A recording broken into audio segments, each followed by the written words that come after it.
ஸ்லாங்கோ ஷாலாம் section 33 சாலை சமிஞ்சை விளக்கில் காத்திருந்த நிறுவன இயக்குனர் ஒருவர் பதற்றமான தருணத்தை எதிர்கொள்ள நேர்ந்தது.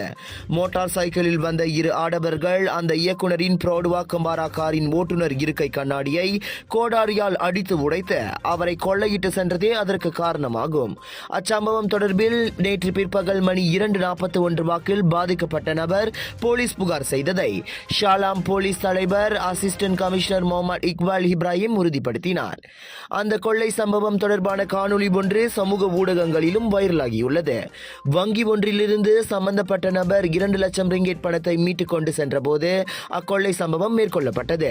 மோட்டார் சைக்கிளில் வந்த ஆடவன் ஒருவன் அவரது கார் கண்ணாடியை உடைத்த வேளை மற்றொருவன் பணப்பையை தூக்கி கொண்டு கம்பி நீட்டிவிட்டதாக கூறப்படுகிறது. அதே சமயம் இயக்குனரின் காரை வழிமறித்து நின்ற மற்றொரு ப்ரோடுவா அல்சா வாகனத்தில் வந்தவர்களும் தப்பி ஓடிவிட்டனர். எனினும் அச்சம்பவத்தில் பாதிக்கப்பட்ட நபருக்கு காயம் எதுவும் ஏற்படவில்லை. கொள்ளையர்களை அடையாளம் காணும் நடவடிக்கைகளை போலீஸ் முடுக்கிவிட்டுள்ளது. விவரம் அறிந்த பொதுமக்கள் அருகிலுள்ள போலீஸ் நிலையத்தை தொடர்பு கொள்ளுமாறு கேட்டுக் கொள்ளப்படுகின்றனர்.